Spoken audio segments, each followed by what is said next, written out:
Sir तुम्हें sir बाजू तो ಇಲ್ಲಿ ಬರ್ರಿ.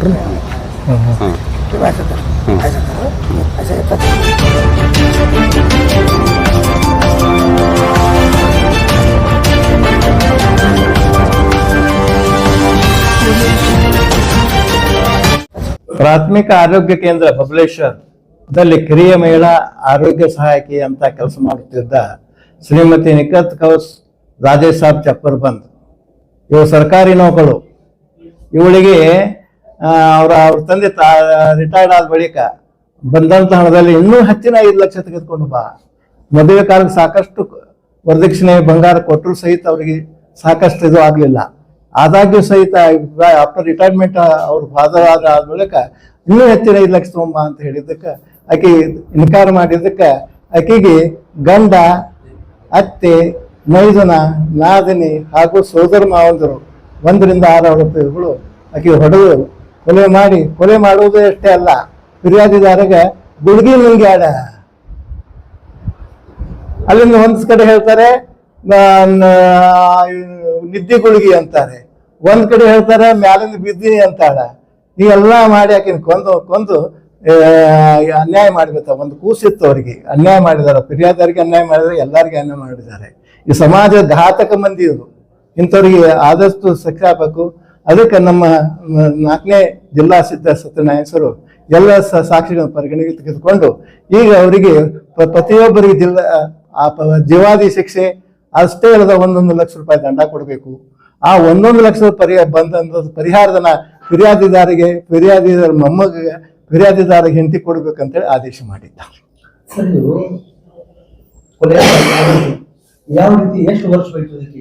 ಅಂದ್ರೆ ಟ್ರಯಲ್ ಇಲ್ಲಿ ತನಕ ನಡೀತದು. ಯಾಕಂತಂದ್ರೆ ಏನಾಯ್ತು, ಸ್ವಲ್ಪ ನಡುಬರ್ ಕೆರೋನಾ ಬಂತು. ಕೆರೋನಾದಿಂದ ಕೋರ್ಟ್ ಸ್ವಲ್ಪ ಇದು ಆಗಿದ್ರಿಂದ ಸ್ವಲ್ಪ ಲೇಟ್ ಆಯ್ತು. ಅದರ್ವೈಸ್ ಜೊತೆಗೆ ಇದು ಆಗ್ಬೇಕಾಗಿತ್ತು. ಅಷ್ಟೇ ಅಲ್ಲದೆ ಏನಾಯ್ತು, ಈ ಕಡೆ ಆರೋಪಿ ಸೈಡ್ದವರು ನಾವು ರಾಜಿ ಹಾಕಿವು. ಇದು ರಾಜಿ ಆಗುವಂತ ಕೇಸ್ ಅಲ್ಲ, ಆದ್ರೂ ಸ್ವಲ್ಪ ರಾಜಿ ಹಾಕಿವ್ ಅಂತೇಳಿ ಸ್ವಲ್ಪ ಸಮಯ ತಗೊಂಡ್ರು ಕೋರ್ಟದ. ಹೀಗಾಗಿ ತಡ ಆಯ್ತು. ಇದು ಜಲ್ದಿ ಆಗ್ಬೇಕಾಗಿತ್ತು. ಹಾಗೆ ಅದು anyhow we got the justice from the judge. ಏನ್ ಹೆಸರು ಹೇಳಿಲ್ಲ ಅದು,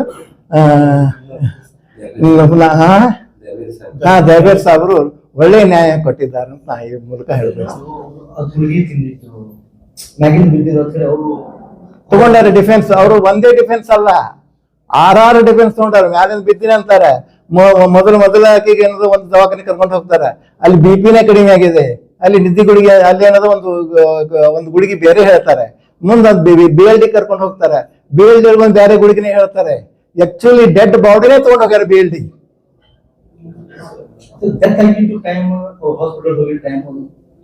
ಸೇಮ್ ಅದು ಡೆತ್ ಆಗಿದ್ದು 10 ಗಂಟೆ ಸರ್. ಎಂದ 14/5/20 ಯಾವ ರೀತಿ ಹೊಡೆದು ಕೊಲೆ ಮಾಡಿದ್ದಾರೆ. ಯಾಕಂದ್ರೆ ಅದು ಒಳಗಿಂದ ಆಗಿತ್ತು. ಅವ್ರು ಯಾವ ರೀತಿ ಹೊಡೆದಾರ ಅನ್ನೋದಕ್ಕೆ ಆಕೆ ಹೊಡೆದಿದ್ದಕ್ಕೆ ಅಕಾರ್ಡಿಂಗ್ ಟು PM ರಿಪೋರ್ಟ್ ಗಿಬ್ಸು ಎಲ್ಲ ಮುರಿದಿದ್ದು. ಆಕ್ಚುಲಿ ನಮ್ಮ ವೈದ್ಯಾಧಿಕಾರಿ ಕೇಳಿದ್ವಿ, ಅದ್ರ ಗುಳಿಗೆ ಯಾವ್ದು ಗುಳಿಗಿಲ್ಲ, ಏನೂ ಇಲ್ಲ, ಇದು ಹೊಡೆದ ಕೊಲೆ ಅಂತ ಹೇಳಿ ಡಾಕ್ಟರ್ ಸುದ್ದಿದಾಗಿ ತಮ್ಮ ಸರ್ಟಿಫಿಕೇಟ್ ಕೊಟ್ಟಿದ್ದಾರೆ. ಹೀಗಾಗಿ ಒಬ್ಬ ಸರ್ಕಾರಿ ನೌಕರು, ನನ್ಗೆ ಕೆಟ್ಟ ಅನಿಸೋದು, ಒಬ್ಬ ಸರ್ಕಾರಿ ನೌಕರು ಅವರು ಸಾಕಷ್ಟು ಪಗಾರ ಇದ್ರು ಸದ್ಯಕ್ಕೆ. ಆಕೆ ಇವರು ತತ್ತಿ ತಿನ್ನೋರಲ್ಲ, ಇವರು ಕೋಳಿ ಒಳಗೆ ಗೋಲ್ಡನ್ ಕೋಳಿ ತಿನ್ಲಿಕ್ಕೆ ಪ್ರಯತ್ನ ಮಾಡಿದ್ರು. ಈಗ ಉಪ್ಪು ತಿಂದಾರ, ಈಗ ಅನುಭವಿಸ್ತಾರೆ. 6 ಜನಕ್ಕೆ 6 ಜನ ಶಿಕ್ಷೆ, 6 ಮಂದಿ. ಒಂದು ಜೀವಾದಿ ಶಿಕ್ಷೆ. ಇವ್ರು ಏನದ ಜೀವಾದಿ ಶಿಕ್ಷೆ ಹಾಕಿದ್ದಾರೆ. ಮತ್ತೆ ಹುಡುಗಿ ಆಕ್ಚುಲಿ ಕನ್ಕರೆಂಟ್ ಅದ, ಬೇರೆ ಬೇರೆ ಹಾಕಿದ್ದಾರೆ.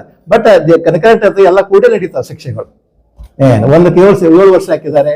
ಇಲ್ಲದ ನೋಡ್ರಿ, 302ಕ್ಕೆ ಜೀವಾದಿ ಶಿಕ್ಷೆ ಹಾಕಿದ್ದಾರೆ. 304B ಡೌರಿ ಡೆತ್, ಅದಕ್ಕೆ 7 ವರ್ಷ ಮಾಡಿದ್ದಾರೆ. 498 ಅಂದ್ರೆ ಕ್ರೂಯಲಿಟಿ ಕೊಡ್ತಾರಲ್ಲ ಅವ್ರಿಗೆ, ಅದಕ್ಕೆ 2 ವರ್ಷ ಮಾಡಿದ್ದಾರೆ. ಅದಕ್ಕೆ ಡೌರಿ ಕೇಳಿರ್ತಾರಲ್ಲ ಅದಕ್ಕೆ 5 ವರ್ಷ ಮಾಡಿದ್ದಾರೆ. ತಗೊಂಡಿದ್ದಕ್ಕೆ 1 ವರ್ಷ ಮಾಡಿದ್ದಾರೆ. ಅಷ್ಟೇ ಅಲ್ಲದೆ ಒಟ್ಟು ಪ್ರತಿಯೊಬ್ಬರು 1 ಲಕ್ಷ ರೂಪಾಯಿ ಅಂದ್ರೆ ಎಷ್ಟು ಅಮೌಂಟ್ ಬರ್ತದಲ್ಲ ಆ ಅಮೌಂಟ್ ಒಳಗೆ 1 ಲಕ್ಷ ರೂಪಾಯಿ ಸರ್ಕಾರಕ್ಕೆ ಬಿಟ್ಟು ಉಳಿಕಿದೆಲ್ಲ ಇನ್ನೂ ಫಿರ್ಯಾದಿಗೆ ಕೊಡಬೇಕು ಅಂತೇಳಿ ನ್ಯಾಯಾಧೀಶರು ಒಳ್ಳೆಯ ತೀರ್ಪು ಕೊಟ್ಟಿದ್ದಾರೆ. ಕೆಲವರು ಕೋರ್ಟಿನ ತಿರುಗಾಡಿ ಬೇಸರ ಇರ್ತಾರೆ, ನ್ಯಾಯ ಸಿಗಂಗಿಲ್ಲ ಅಂತೇಳಿ ಅಲ್ಲ ಅದನ್ನೇ ನಾನು ಮಧ್ಯ ಮುಖಾಂತರ ನಾನು ನ್ಯಾಯಾಲಯಕ್ಕೆ ಹೇಳಿದೆ, ಕೇಳಿದ್ರು ಇದ್ರ ಬಗ್ಗೆ ನಾವು ಒಂದ್ ಮಾತು ಹೇಳಿದೆ, ಈ ಒಬ್ಬ ಫಿರ್ಯಾದಿದಾರ ಅಂದ್ರೆ ಒಬ್ಬ ಮಾಸ್ತರು ಒಳ್ಳೆ ಶಿಕ್ಷಣ ಕೊಟ್ಟು ಆಕೆಗೆ ಒಳ್ಳೆ ನೌಕರಿ ಕೊಡಿಸಿ ಆಕೆಗೆ ಸಾಕಷ್ಟು ವರದಕ್ಷಿಣೆ ಕೊಟ್ಟು ಲಗ್ನ ಮಾಡಿ ಕೊಟ್ಟು ಆದ್ರೂ ಸದ್ಯಕ್ಕೆ ಆರೋಪಿಗಳು ತಮ್ಗೆ ಸಾಕಾಗ್ಲಾರದಕ್ಕೆ ಏನು ಇನ್ನೂ ಹೆಚ್ಚಿನ ತರ ತಗೋಮ ಅಂತ ಹೇಳಿ ತರಲಾರದಕ್ಕೆ ಆಕೆಗೆ ಹೊಡೆದು ಖುಲಾಸೆ ಮಾಡಿದ್ದಾರೆ.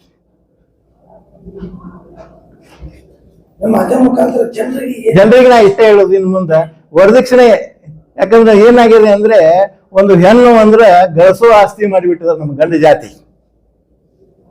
ಜಾತಿ ಹಾಕಿ ನೋಡ್ರಿ ಸಾಕಷ್ಟು ಗಳಿಸ್ತಾರೆ, ಗಳಿಸಿಸೋದಕ್ಕೆ ಇದು ಒಂದೇ ಅಲ್ಲ, ಸಾಕಷ್ಟು ಇನ್ನೂ ಸಾಕಷ್ಟು ನನ್ನ ಕಡೆ ದೌರಿ ಡೆತ್ ಕೇಸಸ್ ಬರೇ ರೊಕ್ಕ ತರಬೇಕು ಅಂದ್ರೆ ಹೆಣ್ಣು ಹಡಿಯೋದು ಇದು ಆಗಿಬಿಟ್ಟದೆ. ಈಗ ಹೆಣ್ಣು ಅಂಜಿಸ್ತಾ ಇದ್ದಾರೆ ಮಂದಿ, ಈ ಅಂಜಕ್ಕೆ ತೆಗಿಬೇಕು ನ್ಯಾಯಾಲಯ ಈ ಆದೇಶದಿಂದ ಅಂಜಿಕೆ ಕಡಿಮೆ ಆಗ್ತದ ಅಂತ ನನಗೆ ಅನಿಸ್ತಾ ಇದೆ. ಈ ತೀರ್ಪಿನಿಂದ ಅನ್ನಿಸ್ತದೆ. ಇವತ್ತೇ ಜಜ್ಮೆಂಟ್ ಆಯ್ತು, 10:30 ಗಂಟೆಗೆ ಯಾಕೆ ಇದು ಆಯ್ತು. ಈಗ 11ಕ್ಕೆ ಏನಂದ್ರೆ 11:30 ಶಿಕ್ಷೆ ಪ್ರಕಟ ಮಾಡಿದ್ರು ಸರ್. ಸಂದೇಶ ಆದಷ್ಟು ಕಡಿಮೆ ಮಾಡಿ ಹೆಣ್ಣು ಹಡಗ್ಲಿಕ್ಕೆ ಪ್ರೋತ್ಸಾಹ ಕೊಡಿ, ಹೆಣ್ಮಕ್ಳಿಗೆ ಪ್ರೋತ್ಸಾಹ ಕೊಡ್ರಿ ಅಂತ ಈ ಮೂಲಕ ನಾನು ಹೇಳಲು ಬಯಸ್ತಾ ಇದ್ದೀನಿ. ನನ್ನ ಹೆಸರು ಅಶೋಕ್ ಎಸ್ ತಮ್ಗೊಂಡ್ ಅಂತ ಏನ್ರಿ. ನಾನು ರಿಟೈರ್ಡ್ ಆದ್ರೂ 15 ವರ್ಷ ಆದ್ರೂ ಸರ್ಕಾರ ನನಗಿನ್ನೂ ನಾನು ಡಿಫೆನ್ಸ್ ಮಾಡೋದಿಲ್ಲ, ಆದ್ರೂ ಸರ್ಕಾರ ತರಫಿಂದ ಕೇಸ್ ನಡೆಸ್ತಾ ಇದ್ದೀನಿ. ನಮಸ್ಕಾರ. ರಾಜೇ ಸಾಹೇಬ್ ಇಮಾಮ್ ಸಾಹೇಬ್ ಚಪ್ಪರ್ ಬಂದ ರಿಟೈರ್ಡ್ ಟೀಚರ್, ಸಾಕಿನ್ ಗದಗ.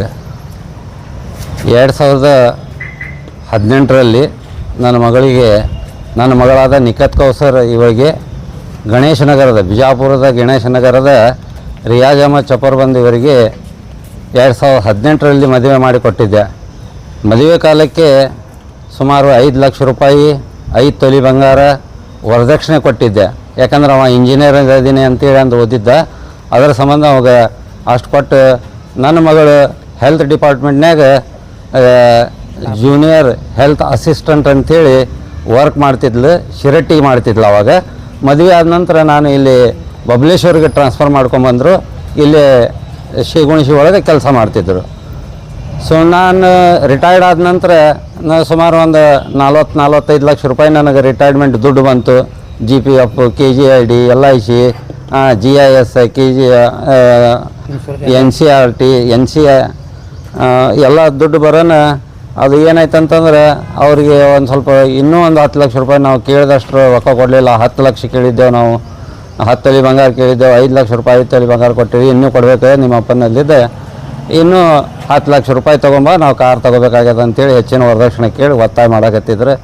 ಆಯ್ತು ಕೊಟ್ಟರೆ ಆಯ್ತು ಬಿಡವ ಅಂತೇಳಿ, ಮಗಳು ನಿಮ್ಮ ಸಂಬಂಧ ಮಾಡಕತ್ತೀನಿ ಮತ್ತು ನೀವು ಆರಾಮಿರ್ಲಿಕ್ಕಂದ್ರೆ ಹೆಂಗಾಯ್ತು ಕೊಟ್ರೆ ಆಯ್ತು ಅಂತೇಳಿ ನಾನು, ಇಲ್ಲ ಅಪ್ಪಾಜಿ ಕೊಡಕ್ಕೆ ಹೋಗಬೇಡ, ಒಬ್ಬ ತಮ್ಮ ಅದ ನಮಗೆ, ಅವ್ನು ನೌಕರಿ ಇಲ್ಲ, ಏನಾರು ಮಾಡಿ ಅವ್ಗೆ ದಂಧೆಗೆ ಹಚ್ಚು, ನಂದು ತಿಂಗಳ 50,000 ರೂಪಾಯಿ ಪಗಾರ ಬರ್ತದಲ್ಲ, ನನ್ನ ಪಗಾರನ್ಯಾಗ ಅವ್ರು ತೊಗೊಂಡು ನನಗೆ ಖಾಲಿ 1,000 ರೂಪಾಯಿ ಬಸ್ ಚಾರ್ಜ್ ಅಷ್ಟೇ ಕೊಡ್ತಾರೆ ನನಗೆ, ಮತ್ತು ಉಳಿದೇನು ಕೊಡೋದಿಲ್ಲ ಅವರು ಅಂಥೇಳಿ ನನ್ನ ಮಗಳು ಹೇಳ್ತಿದ್ಲು.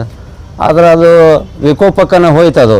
ಅವತ್ತು ಒಂದು ಸ್ವಲ್ಪ ಜಗಳ ಮಾಡಿಂದ ನಮ್ಮ ಹಿರಿಯಳಿಯ ಯಾಸಿನ್ ಶೀಕ್ಲೋಡಿ ಅವ್ರು ಇಲ್ಲೇ ಇದ್ರು. ಅವ್ರು ನೋಡ್ರಪ್ಪ ಒಂದು ಸ್ವಲ್ಪ ಯಾಕೆ ಅವ್ರು ಜಗಳ ಮಾಡ್ಯಾರಂತ. ಕರೋನಾ ಇತ್ತು ಆ ಟೈಮ್ನಾಗ. ನನ್ನ ಮಗಳು ಕರೋನಾ ವಾರಿಯರ್ಸ್ನಾಗ ಡ್ಯೂಟಿ ಮಾಡಿದ್ದಾಳ್ರಿ. ಅಲ್ಲಿ ಬಬಲೇಶ್ವರ್ PSCಗೆ 3-4 ಕಡೆ ಕರೋನಾ ಸೆಂಟ್ರ್ ತೆಗೆದಿದ್ರು. ಅಲ್ಲಿ ಲೇಬರ್ಸ್ ಏನು ಬಂದಿದ್ವು ಅಲ್ಲ ಮಹಾರಾಷ್ಟ್ರಲ್ಲಿದ್ದ, ಆ ಲೇಬರ್ಸ್ ಅಲ್ಲಿ ಕರೋನಾ ಸೆಂಟ್ರ್ ಮಾಡಿದ್ರು. ಅಲ್ಲಿ ವಾರಿಯರ್ಸ್ ಅಂಥೇಳಿ ನನ್ನ ಮಗಳು ಕೆಲಸ ಮಾಡ್ತಿದ್ಲು. ಅಂಥ ಟೈಮ್ನಾಗ ಅವ್ರು ಇದನ್ನು ಮಾಡಿ ಮಗಳಿಗೆ 14/5/2020 ನಾನು ಅವತ್ತು ರಾತ್ರಿ ಸುಮಾರು ಸಂಜೆ 5:30 ಗಂಟೆಗೆ ಮಾತಾಡಿ ನಾನು. ನನಗೆ 9:00 ಹಳೆಯ ಅನ್ನವ ರಿಯಾಜ್ ಫೋನ್ ಮಾಡಿ ಇಲ್ಲ ನಿಮ್ಮ ಮಗಳು ಕರೋನಾ ಗುಳಿಗೆ ನುಂಗಿ ಬೇಹೋಶ್ ಆಗ್ಯಾಳ, BLD ಆಸ್ಪತ್ರೆಗೆ ನಾವು ಅಡ್ಮಿಟ್ ಮಾಡ್ಯಾವು ಅಂಥೇಳಿ. ಆ ಟೈಮ್ ನನಗೆ ಬರಲಿಕ್ಕೆ, ಯಾಕಂದರೆ ಜಿಲ್ಲಾ ನಿರ್ಬಂಧಿತ್ತವ ಕರೋನಾ ಇದ್ದ ಸಂಬಂಧ. ಮತ್ತು ನಾನು ನಮ್ಮಲ್ಲಿ ಒಬ್ಬರು ಫ್ರೆಂಡ್ ಇದ್ದರು ಮುನ್ಸಿಪಾಲ್ಟಿ ಅಧ್ಯಕ್ಷರು, ಅವ್ರಿಗೆ ಹಿಂಗಾಗೈತಿ ಮಾಮ ಅಂತೇಳಿ ನಾನು ಅವರು DC ಪರ್ಮಿಷನ್ ತೆಗೆಸ್ಕೊಟ್ರಿ. ಅವ್ರ ಸರ್ಟಿಫಿಕೇಟ್ ತೊಗೊಂಬರ್ಬೇಕಾಗಿತ್ತು. ತೊಗೊಂಡು ನಾನು ನನ್ನ ಹೆಂಡ್ತಿ ಮತ್ತೊಂದು ಕಾರ್ನ್ಯಾಗ ಇಬ್ಬರಿಗೆ ಅವಕಾಶ ಇತ್ತು ರೀ, ಮೂರನೇದು ಹತ್ತಂಗಿಲ್ಲ ಅದ್ರಾಗ. ಮತ್ತು ಮತ್ತೊಂದು ಕಾರ್ ಮಾಡಿಕೊಂಡು ನಮ್ಮ ಸೊಸಿ ಮತ್ತು ನಮ್ಮ ಸೊಸಿ ಗಂಡ ಅಂದ್ರೆ ನಮ್ಮ ಸಡಕರು ಅವರು ಕೂಡಿ 4 ಮಂದಿ ಕೂಡಿ ನಾವು ಸುಮಾರು 4 ಗಂಟೆಗೆ BLD ಆಸ್ಪತ್ರೆಗೆ ಬಂದೆವು. ಅಲ್ಲಿ ಬರೋಟ್ಲೆ ಅಲ್ಲಿ ವಿಚಾರಣೆ ಮಾಡಿದಾಗ ಇಲ್ಲ ರಾತ್ರಿ 10 ಗಂಟೆಗೆ ಬ್ರಾಡ್ ಅವ್ರು ಡಾಕ್ಟರ್ ಇಲ್ಲ, ಅವ್ರು ಡಾಕ್ಟರ್ ಅಂಥೇಳಿ ಅವರು ಕ್ಯಾಜುಯಾಲಿಟಿ ಡಾಕ್ಟರ್ ಅವ್ರು ಹೇಳಿದ್ರೆ ಇಲ್ಲ ತೊಗೊಂಬಂದಿದ್ರು, ಅವರು ಅಡ್ಮಿಟ್ ಮಾಡಿದ್ರು, ಏನಾಗ್ಯದ ನಾನು ಗುಳಿಗೆ ನುಂಗ್ಯಾಳ್ರಿ ಅಂಥೇಳಿ ಅಂದಾರ ಅವ್ರಿಗೆ. ಅಂದ್ಕೊಳ್ಳೆ ಅವ್ರು ಏನಾರು ನೋಡೋಣ ಅಂತೇಳಿ ಅಂದು ಒಟ್ಟು ಚೆಕ್ ಮಾಡ್ಯಾರ ಅವರು. ಚೆಕ್ ಮಾಡಿ ಒಂದು ಸ್ವಲ್ಪ ಏನಾರ ಒಂದು ಇಂಜೆಕ್ಷನ್ ಕೊಟ್ಟಾರ, ಒಂದು ಸ್ವಲ್ಪ ಸ್ನಾಯಿನ ಹಚ್ಚಾರ. ದುಬಾರ ವಾಪಸ್ ಆತಿಗೆ ಕರ್ಬಲ್ ಕೈಸಾ ಕ್ಯಾಬಿ ಜರ ಟ್ರೀಟ್ಮೆಂಟ್ ಕರೆ ಅವನು ಅದು ಆಗ್ಲಾರ ಸಂಬಂಧನ ಅದು ಬ್ರಾಡ್ ಡೆತ್ ಅನ್ನರಿ ಇದು ಅಂಥೇಳಿ ಅಂದು ಅವ್ರಿಗೆ ಹೇಳಿದ್ರು ನನ್ನ ಮುಂದೂ. ಆನಂತರ ಮುಂದೆ ನಾವು ಕಂಪ್ಲೇಂಟ್ ಕೊಟ್ಟೆವು ಜಲ್ನಗರ್ ಪೊಲೀಸ್ ಸ್ಟೇಷನ್ನಾಗ. ಕಂಪ್ಲೇಂಟ್ ಕೊಟ್ಟಿಂದ FIR ದಾಖಲಾಯಿತು. ಅದು 2021ಕ್ಕೆ ಇಲ್ಲಿ ಜಿಲ್ಲಾ ನ್ಯಾಯಾಲಯಕ್ಕೆ ಬರ್ತರಿ ಅದು ಕೇಸ್ ಸೆಷನ್ ಕೋರ್ಟಿಗೆ ಬಂದ್ರೆ ಅದಕ್ಕೆ ತಮಗೊಂಡು ಸರ್ ಅಂಥೇಳಿ ಸ್ಪೆಷಲ್ PP ಅವರು ನೇಮಣಿಕೆ ಗೌರ್ಮೆಂಟ್ಲಿದ್ದ ನೇಮಣಿಕೆಯಾಗಿ ಬಂದಿರುತ್ತೆ. ಅಂದಿಂದ ಅವ್ರು ಕೇಸ್ ನಡೆಸಿದ್ರೆ 2023ಕ್ಕೆ ನಮ್ಮ ಸಾಕ್ಷಿ ಚಾಲು ಆದ ರೀ. ಅಲ್ಲಿವರೆಗೆ ಸಾಕ್ಷಿನೇ ಚಾಲು ಆಗಲಿಲ್ಲ.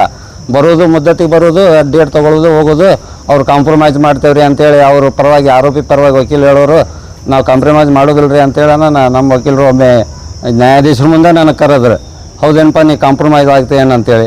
ಇಲ್ಲರಿ ನಾ ಕಾಂಪ್ರಮೈಸ್ ಆಗೋದಿಲ್ಲ, ನನಗೆ ನ್ಯಾಯ ಬೇಕು, ನನ್ನ ಮಗಳಿಗೆ ಅವರು ಮರ್ಡರ್ ಮಾಡ್ಯಾರ, ನನಗೆ ನ್ಯಾಯ ಬೇಕು ಅಂತೇಳಿ ಅಂದಾಗ 2023 ಜನವರಿಯಿಂದ ಸಾಕ್ಷಿ ಚಾಲು ಆದವು ರೀ. ಅವಾಗ ಸುಮಾರು 23 ಮಂದಿ ಸಾಕ್ಷಿ ಹೇಳಿದೆವು ರೀ.